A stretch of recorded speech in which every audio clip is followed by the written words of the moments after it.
Welcome to In Focus, brought to you from the Up North Media Center. I'm your host, Kimberly Binchettle. With me is my co-host, Anthony Weber. Tonight we have a special edition. We have in the studio with us some folks from the International Affairs Forum to present Suis, Charlie, Violence, Blasphemy, and Free Speech. Thank you for coming. Great. Hello. First, I have Jack Siegel. He is a retired U.S. diplomat and a co-chair of the International Affairs Forum.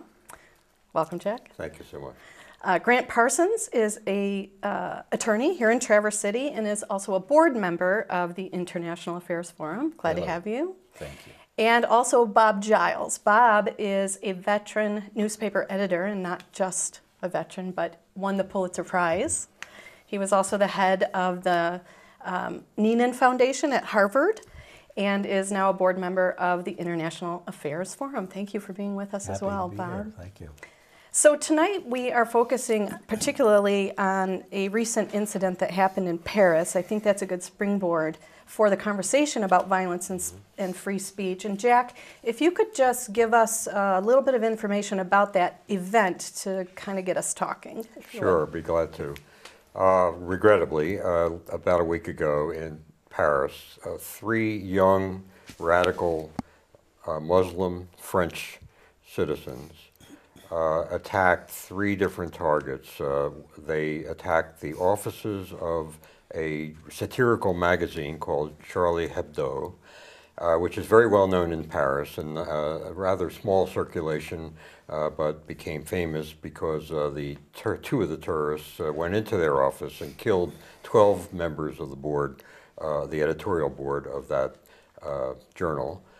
Another terrorist was out elsewhere in Paris and killed a policewoman, and then this continued over a period of another day or so, and an attack was carried out at a kosher supermarket, a Jewish supermarket, and hostages were taken and 4 people were killed there. Eventually, all of the terrorists were killed in a series of police actions, all that we know about, but the police have been rounding up quite a few people there and in Belgium since then. And these, what we know about the terrorists at this point is that they were French. They were of Algerian extraction. They lived in the suburbs of Paris in big apartment blocks like we used to have in our ghettos, and no longer build such things. They were radicalized in mosques in the suburbs of Paris. One of them went to the Middle East and served in the military in ISIS, in the Islamic State. Another one went to Yemen and became back quite radicalized. And one of them was also in a French prison where they were in communication with a radical imam, a Muslim religious leader, who was basically running a school for terrorism in the prison. So this was the scenario. It was a shocking event, although in the context of global terrorism, actually it was a small event compared to what has happened in this same time period by Boko Haram, another terrorist group in northern Nigeria, and in Pakistan, where the Pakistani Taliban killed a number of school children. But our focus has been on this particular event. It was followed by a major march at which world leaders gathered and marched in protest of this action. On the other hand, in the Muslim world, there was a march of 400,000 people against the attack on Islam that they perceived coming from this magazine. And in other parts of the Muslim world, there were demonstrations and protests to kind of counter what was going on in Paris. So one of the differences between this incident and a lot of other incidents of terrorism that we hear about is that this one is directly connected with the whole question of freedom of expression.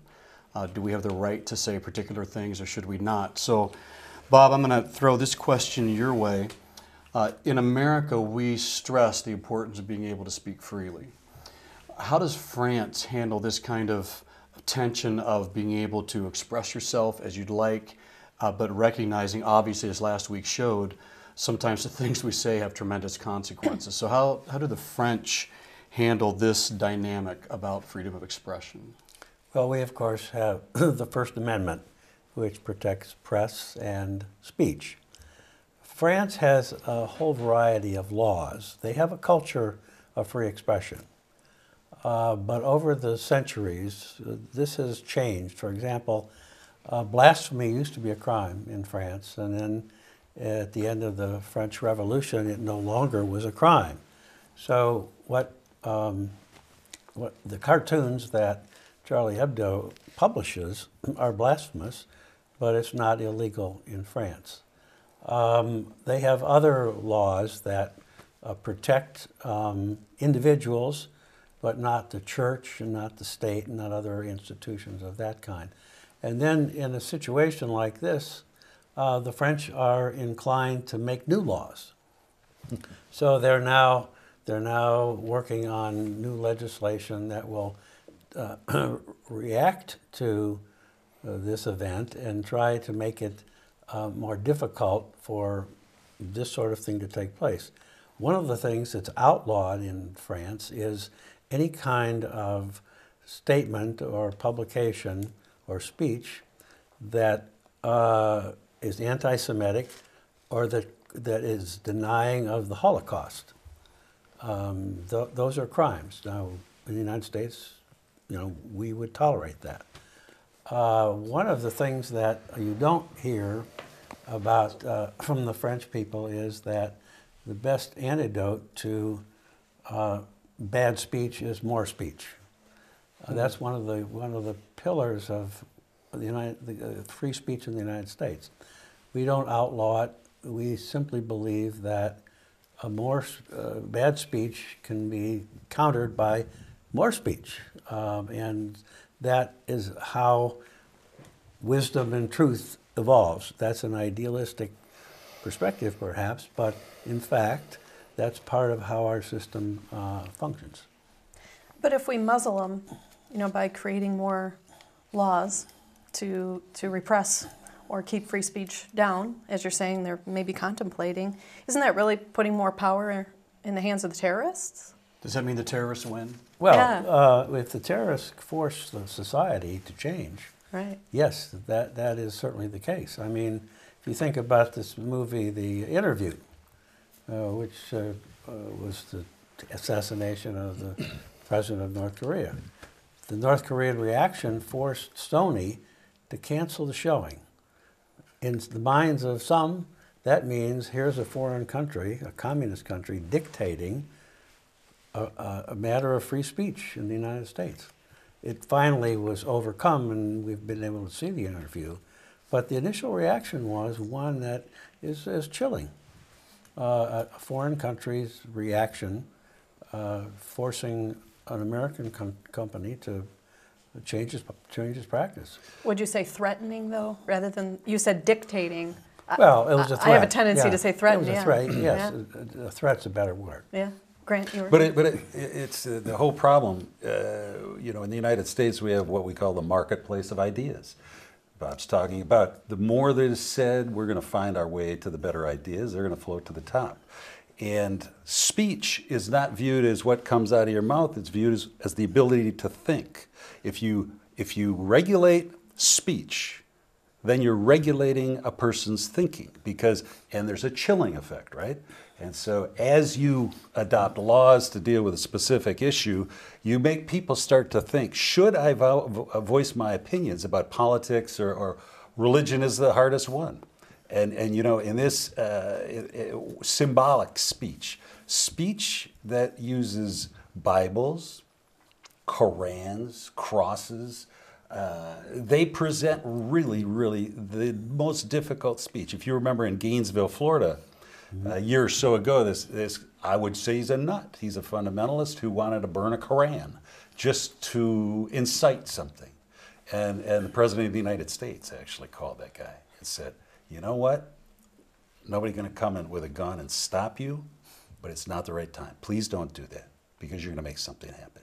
So symbolic speech, how do you use it? What's the reaction? It really provokes people, right?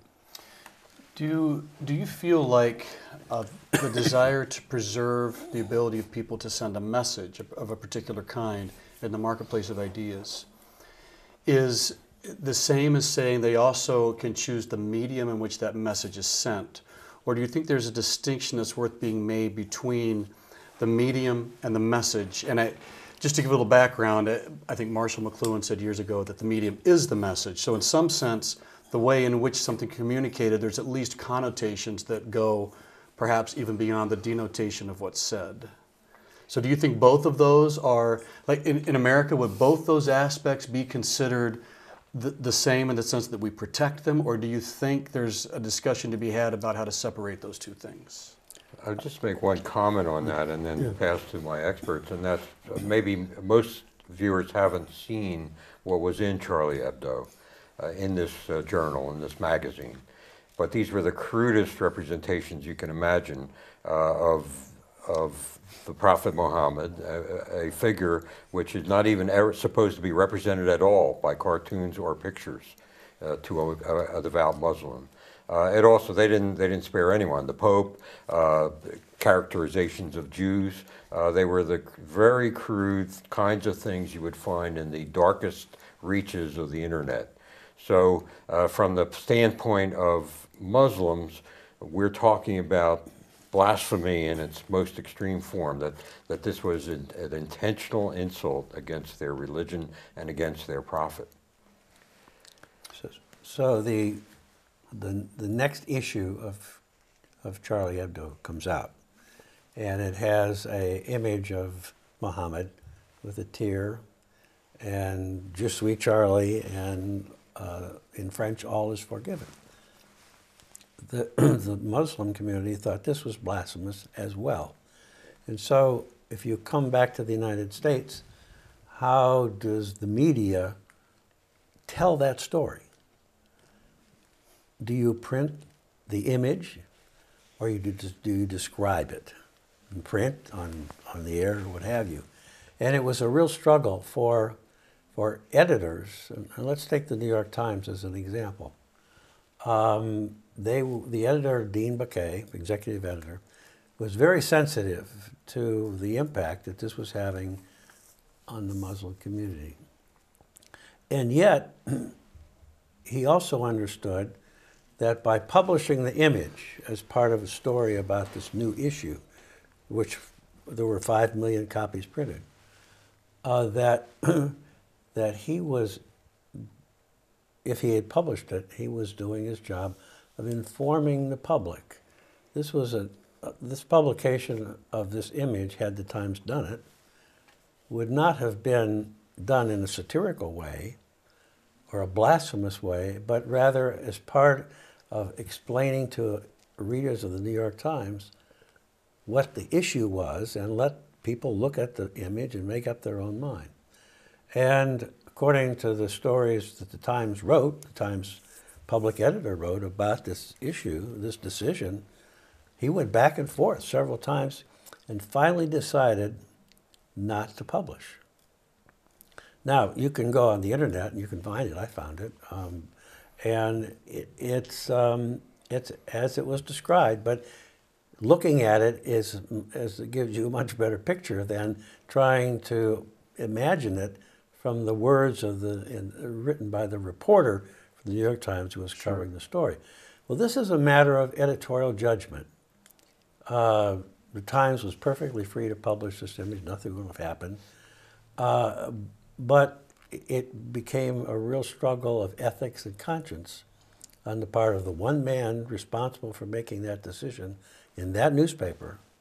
And he chose not to publish it, and he was widely criticized. Why did he choose, Bob? What was he said thinking? it was a matter of sensitivity. He didn't want to offend the Muslim community. Right. That was the overriding issue with him, rather than his responsibility to inform. This is the newspaper of record. So you would think that they would, by the nature of how they present themselves, they would want to include that in their news report. But maybe the fact that it happened was much more the point than what was actually drawn or illustrated. And it's layering of symbolic speech then at a certain point, because I would have done the same thing the New York Times guy did. I would have said, I'm not going to publish it now because now it represents even a bigger symbol than it did when Charlie Hebdo first said it. Charlie Hebdo publishes profane, not dirty, but crude pictures of religious figures to question the tenets or even the abuses of religion. I mean, they have I think you agree, they have an intellectual component to what they're doing. So now this piece of symbolism, the prophet's face, has been radicalized, and now people are dividing up teams, and now the New York Times, if they come out and use the image, they're picking a team, is the way I view it. And so I would have said, the New York Times doesn't normally do that kind of thing, and so I think they could describe it. I think there's a time and place for speech. I think absolutely you err always on speech and thought. You're more absolutist, right? You think they should have put it in? I would have published the image, Yeah. yes. I think that's my responsibility to inform the community, let the community make up its... You can't describe it. You got to have the. If you read the description and then you look at the cartoon, the word description falls far short of what the image conveys. Mm-hmm. Hmm. And that was one of the tamest images they've had Right. in In fact, that journal. There was a certain respectfulness in the image. I mean, the Muslims wouldn't see it that way, but I'm not a Muslim, and I looked at it from my perspective, and it was a sympathetic rendering of Muhammad with the tear and, Suis Charlie, and all is forgiven.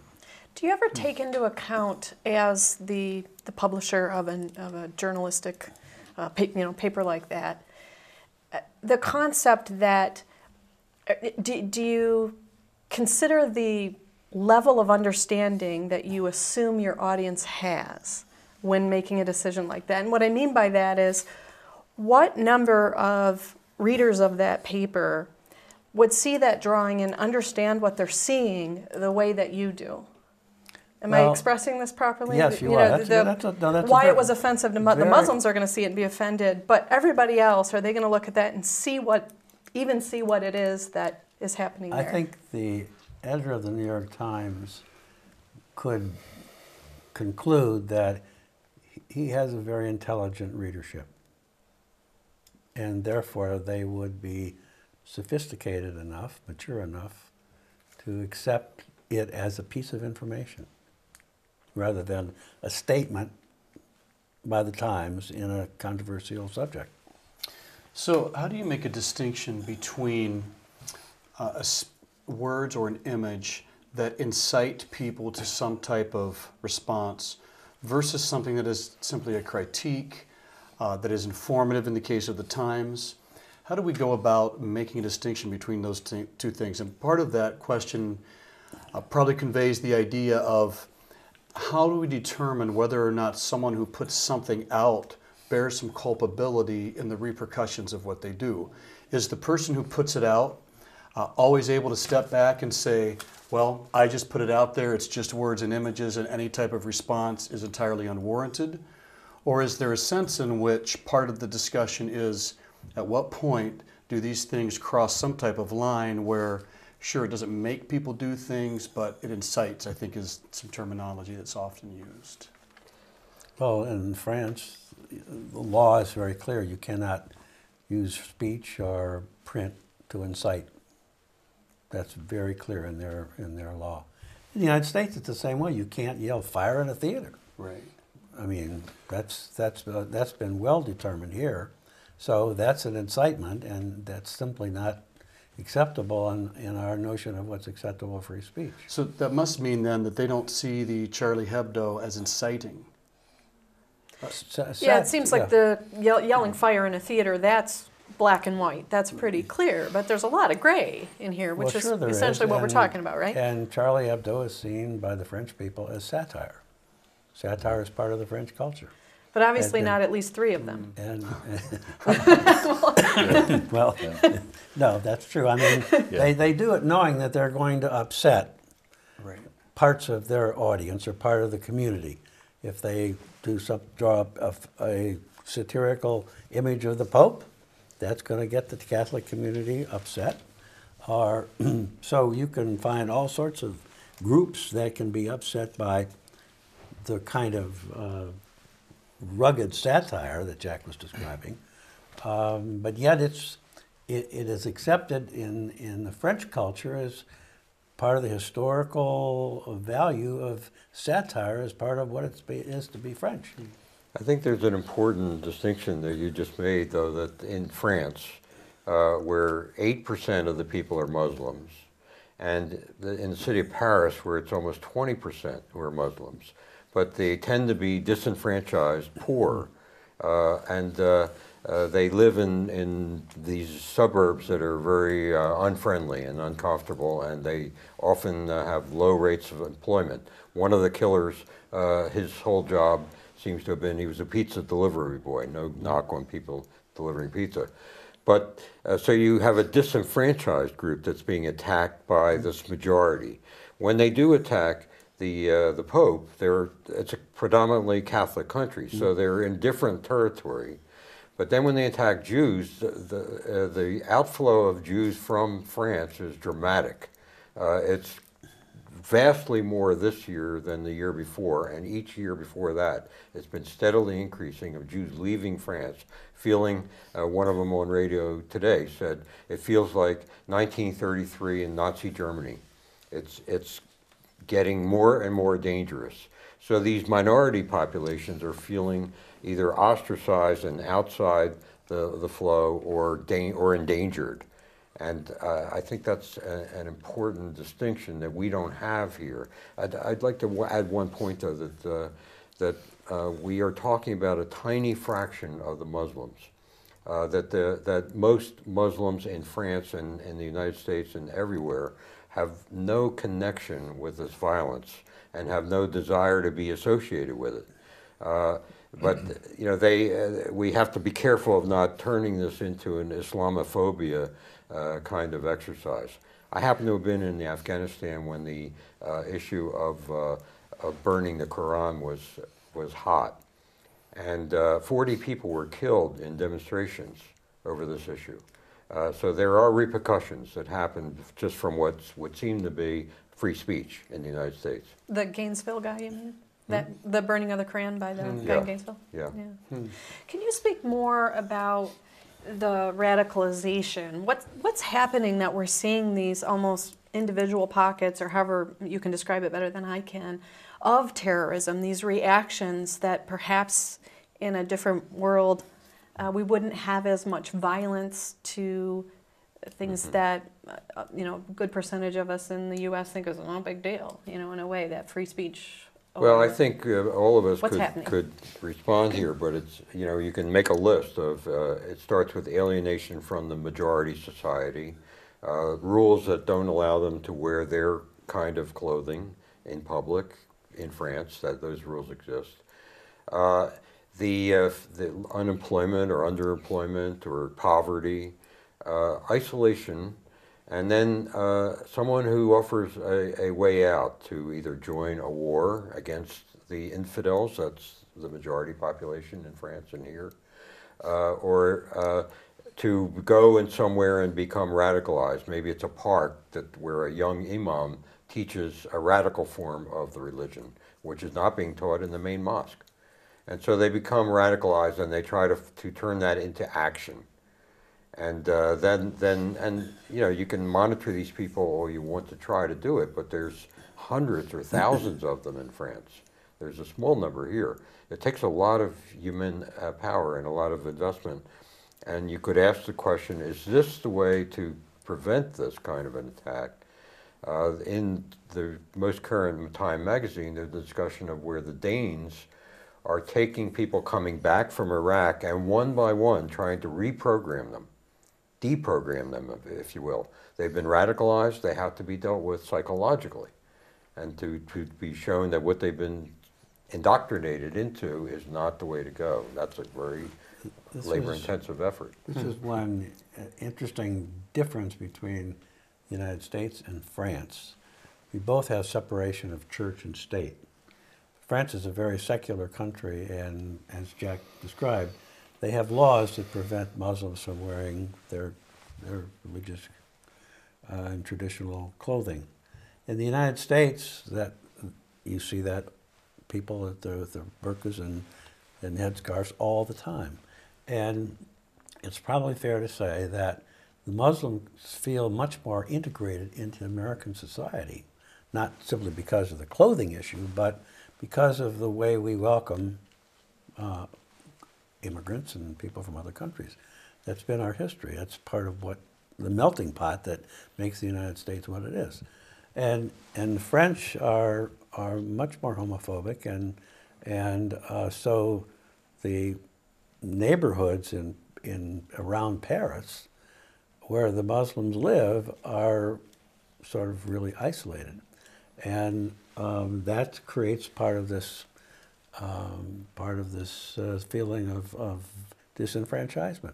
There was a really interesting and a totally outrageous, I would say, report on Fox News, which said that there are certain neighborhoods in Paris where white Christian Parisians can't go. And it was totally false. And yet they kept broadcasting it. They had some expert on.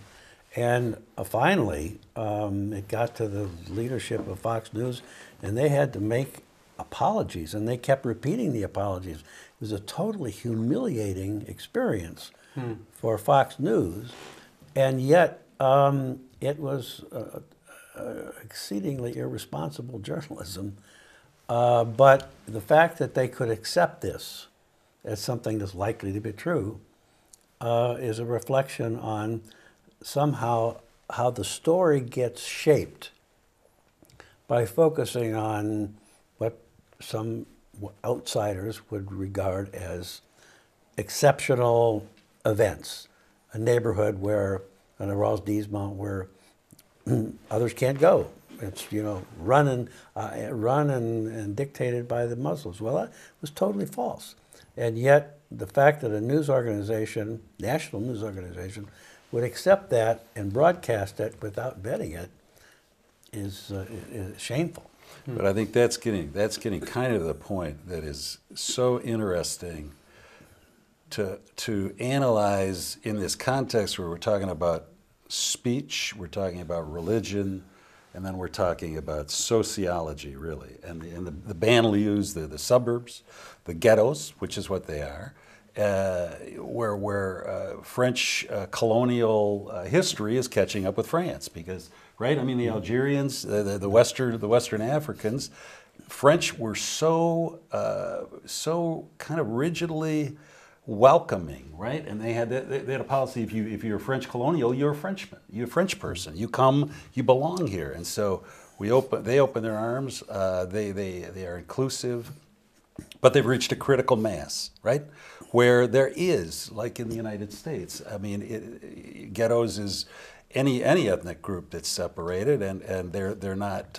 I don't think where white people can't go or Christians can't go, obviously, but they are reaching that point where disaffected people who are cut out of the dream. They're not employed. They don't have a position in society. What do they have to hang on to? But they're symbols, and who's manipulating those symbols? And I mean, Jet, right. I mean, that's the nasty load these words and symbols hold. I mean, what do you think ISIS? You think this is a coincidence that ISIS is trying to get recruits and this thing comes up, Jack?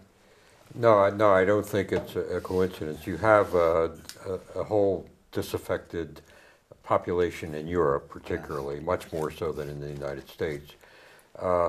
And what Bob was saying earlier, there are not no-go zones in Paris, but are there neighborhoods where a white Parisian would not feel comfortable walking down the street? Are there neighborhoods in the United States where a white person would feel threatened if they were approached by 5 young black males? Yeah. So these things exist. The tricky part is when that North African Muslim goes downtown to the tourist areas and is stopped by the police just because he's guilty of walking downtown, then it's the walking while black charge that walking while occurs. Muslim, right. Walking while Muslim, effectively. Right. That this person is singled out simply because they look like a Muslim. So there's an alienation that goes on, and then this recruitment by ISIS, this group that's basically now controlling a substantial part of Syria and Iraq. Why have they become so popular? This is a Sunni Muslim organization that is appealing to young Muslims all over the world to say, come and join us. We are going to recreate something that existed 1,000 years ago. We're going to recreate a Muslim world called a caliphate. And we're doing it right now. It's a fact on the ground.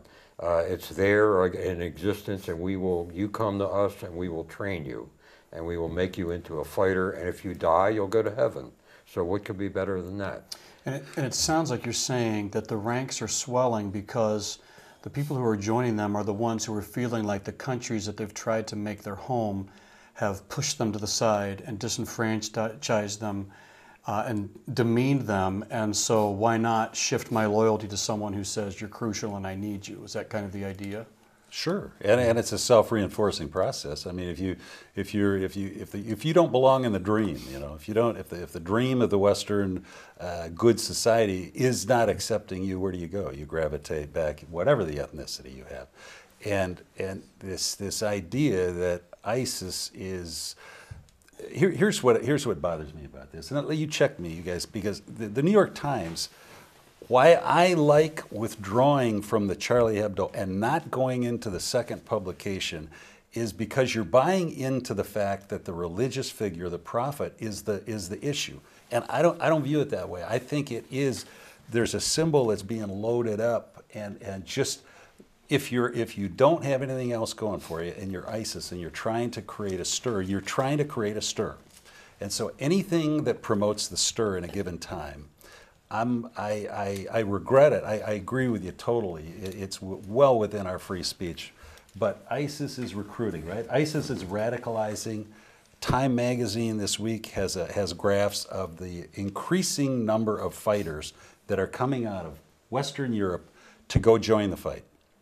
And we know, I mean, do you think, is Europe at a tipping point or no? I mean, am I overstating that? I don't think you are. I think the numbers are growing, and as the people come back, they come back radicalized. Right. They've seen a fight going on, and in reality, despite our bombing campaign there, they are not losing. Right. So not losing is as good as winning.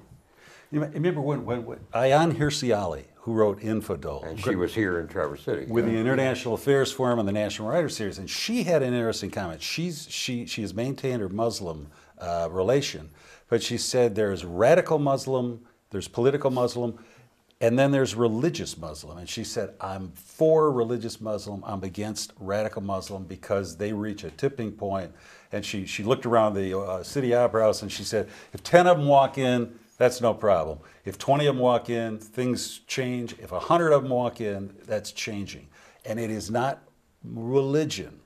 It is, right, it's politics, it's radicalism, but it's seizing on this religious symbolism. And that... Well, this is, to me, it's creating a split inside Europe. One of the biggest demonstrations today was in East Germany, or yesterday, in which anti-Muslim demonstration took place. Now, East Germany is a unique case because it has not had the experience of West Germany of democratization. It's not had that much time to do it. But there were tens of thousands of people demonstrating against Islam. So this is creating fractures in these societies. There's also another layer to this, and that is the older generation who came to Europe after the end of French colonies in North Africa. And when those countries became independent, they tended not to be radical, and they still are not radicalized. But their children have suffered, they suffered more discrimination. They have fewer opportunities than they anticipated compared to their counterparts, their non-Muslim counterparts. And they have the internet, which is a whole big new factor in all this that's feeding information, correct or not. And that's not unique, by the way, to the Muslims. You can go online and put in anti-Jewish or anti-Catholic or whatever, or anti-African American, and you'll get bombarded with information and so-called facts.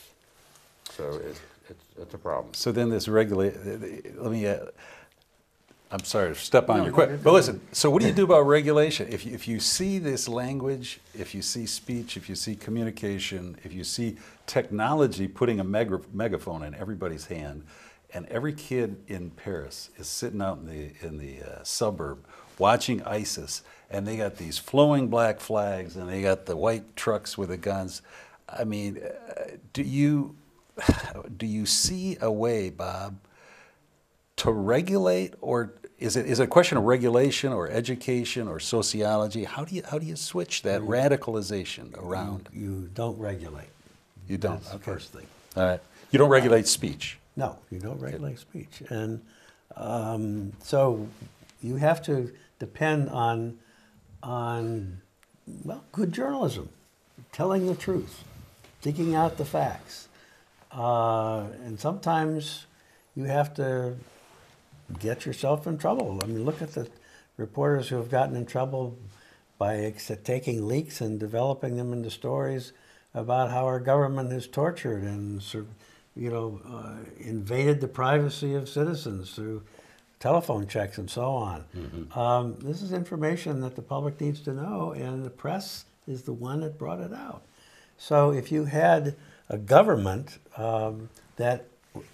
in which prior restraint was a regulation, you would never learn that stuff. But the government settled, the Supreme Court settled the issue of prior restraint in the Pentagon Papers. Right. So the government cannot restrict the publication of anything.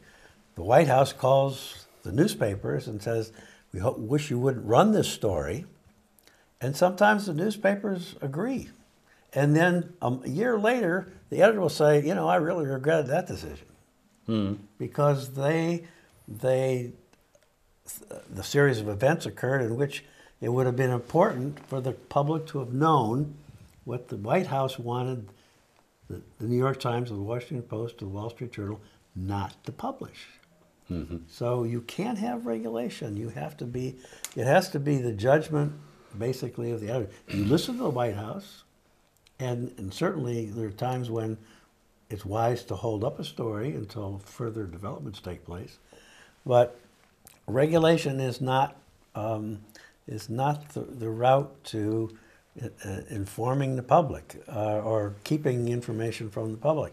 What has to happen is more good journalism, more good speech, more wise people speaking out and telling the truth. I mean, those are all the things that eventually lead a society. Okay, but let me suggest that while we're allowing people to speak their mind, and if we're not regulating, and I want to be with you on this, the content. If we don't regulate content and it just is going out there and it's making adverse consequences happen, what we're instead evolving into, we're not doing the regulation, but we're doing the surveillance, right? The surreptitious surveillance. And we're forming our own police state around the idea that we're going to surveil everybody. So does that go on in secret, or does that go on out in the open because the press brought it out? Right. It did. Well, it did. It did go on in secret pretty radically. I think it still probably is. I don't know. It's a funny thing. Let me provoke the both two of you though. There was one of the articles I read had to do with you remember the incident in Ottawa where a soldier was murdered. And then the murderer went into the parliament and was killed in the parliament. And the wife of the victim said something along the lines of, I don't understand why the media is glorifying the killer. And what she proposed was that when these incidents take place, particularly these sort of lone wolf, single or few guys, that we shouldn't even publish their names and never publish their pictures.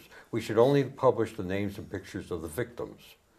And we should say a terrorist killed this person. Now, the reaction I've gotten from my best advisor, my wife Karen, is that this will never happen in the United States. But I recall, I think, that in Britain you can't name an accused killer or something like that until they've been convicted. They have to use Mr. J or something. They can't use their actual name. And since they want to be glorified, they want to be identified, they want to be known as the person who did this act. Is there a route there that we could use that would fit into this free speech context, or is that impossible? Well, I think it's illogical, but I would also say that if the killer is going to get killed, he can't read the paper anyhow. Yeah. No, I don't think you want to withhold news. You don't want to withhold. No. But not all of them necessarily are in it for that purpose, so that's making an assumption to begin with, I would assume. So as you were talking, all I could think of was the word regulate by just 2 degrees is really a synonym for Censorship. oppression. Yeah, censorship and oppression, and I mean, we can take it one notch, one notch, one notch. So where do you draw the line? And it's somewhere between where you two are discussing over there, maybe. But the press is always pushing against efforts by government to do things in secret, and you read about it here in this local community. Local village councils holding secret meetings, or doing business by email and so on. It's against the law. And if the newspapers are not going to push against it, who is? who will, right? Yeah. Unless there's some brave citizen who will stand up in a council meeting and tell the truth. So, but this is a very messy process. And it requires a lot of vigilance on the part of the press. And as the newspaper staffs get smaller, it's much more difficult, and more things are gotten away with, if you will, by government agencies who want to do things, Well, we have just enough time left to kind of hit one more direction here, and what I'm wondering, and I think, Jack, you kind of touched on this, little different direction. If we're talking about the radicalization of members of certain either religions or segments of society, and that leads to violence, particularly in this incident and many incidents we've seen in the news recently. Where is that line where it turns to violence? Why? And if we can identify that, is there anything we can do in the greater big picture to help bring that back across that line? And it seems to me, I wasn't alive then, but like in the 60s, there was a lot more activity, right, where they marched on Washington and did things like that, but it doesn't seem to me that there was as much violence. Maybe they felt they were heard without having to do something so extreme. Can we kind of take the conversation in that direction for our last 10 minutes?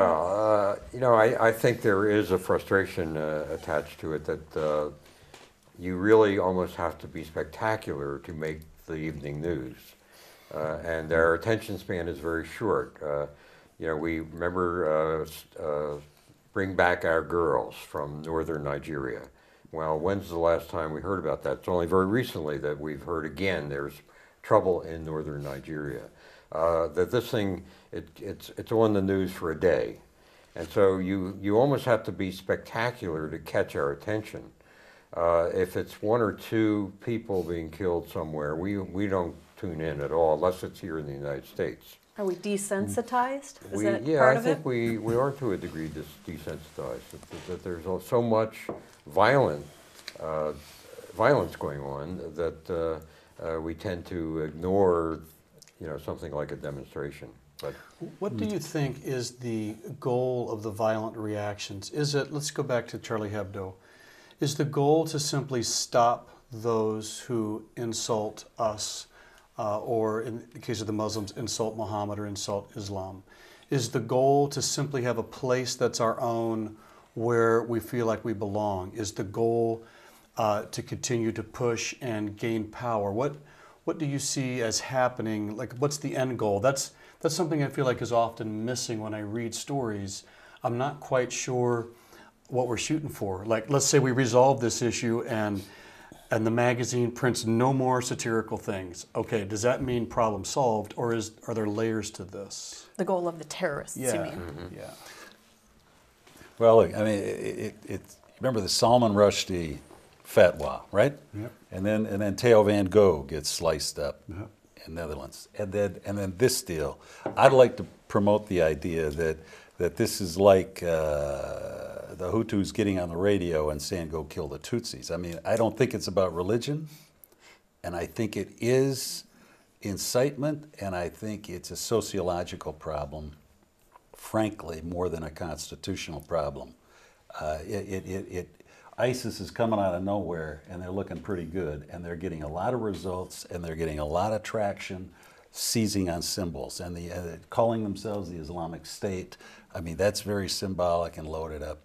And when I'm talking about regulating speech, I don't know. I don't really want to go in that direction. What I'd rather do is think that we need to address the fundamental issues in the suburbs, the banlieues, and enfranchise, obviously enfranchise people.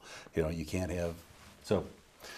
So you feel like if it wasn't, go ahead, Jack. Well, I would just say that the killing of these 12 cartoonists, journalists, it's got to have a chilling effect on all other journalists in France, if not further afield.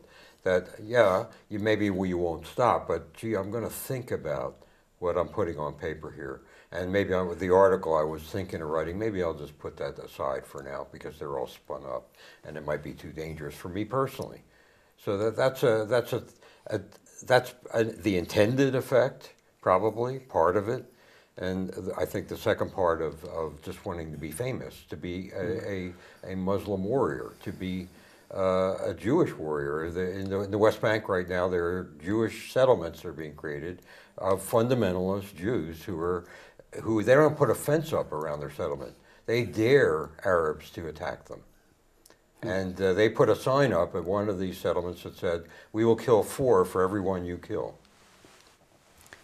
I would like to raise the Quite an subject of invitation. what are we teaching our children about these issues that will allow them to become productive citizens and value First Amendment privilege that our Constitution holds, and to become participants in a society that does not react to tragedy as we did 9/11 by passing the Patriot Act with all of its restrictions and invitations to surveil your behavior and mine. How do we get kids today, through our school systems and other efforts, to think critically in a way that engenders what the First Amendment offers us? Freedom of speech, freedom of ideas, that can produce a generation that will be wiser. That's a million-dollar question, I think. What about more polite? I was thinking of there's a saying about carrying guns, something about carrying guns makes for a politer society, or some Texan saying or something. But I just wonder if with social media and all these things, that with that fear that's instilled, does it create a little bit, I mean, will the pendulum swing back to a politer society? That's what we'd like to have? Or are we just fueling fear by letting it happen?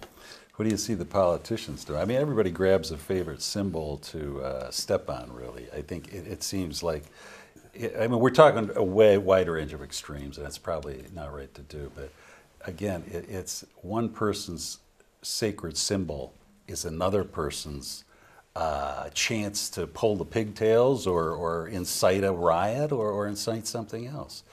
And biting on the symbol is the problem. And biting back is an equal problem, I think. I feel like part of the dilemma, too, is that it's different. It's a different conversation to have if you're talking with students about how to have this kind of conversation in America, where there's a relatively common shared set of values in terms of not only how to communicate, but how to process communication. It feels like it gets more complicated when it starts to go out globally. So to give an example, let's go back to publishing the pictures. It feels like there's a tension. If on the one hand you don't publish them, then the common phrase is, and the terrorists win. Right? But on the other hand, if you do publish them, ISIS used it to recruit and build terrorism. So it feels like you're in this really this devil's dilemma of either way that I go, I'm having to give up something or give ground in a way that is damaging, even while I try to represent something that's good. And that's probably why one reason among many that I'm not a former diplomat, because those strike me as incredibly complicated issues to navigate globally. But if you're the editor, you can't think about what ISIS may or may not do about this. That's not part of your evaluation, your calculus. And one of the things that struck me about the decisions, the decision by the Charlie Hebdo people to publish this cartoon was that they were responding to the killers who said they were avenging the prophet. And so, part of what this image expresses to me is that this is not something the prophet would have approved of. And he was sorry, genuinely sorry. I suppose it could be interpreted many ways. Yeah. You know. But these symbols are reverberating around the world Right. right yeah, now. absolutely. I mean, you can. Abu Ghraib was a long time ago, but those pictures of American soldiers abusing prisoners in that prison in Iraq, a long time now, and a very small number of Americans did that. But that is America. That's how we are characterized to the potential recruits. And we can't escape it. It's out there and it will always be on the internet. It will never disappear. We have to leave it at that, but I would like to leave you and our audience with this thought.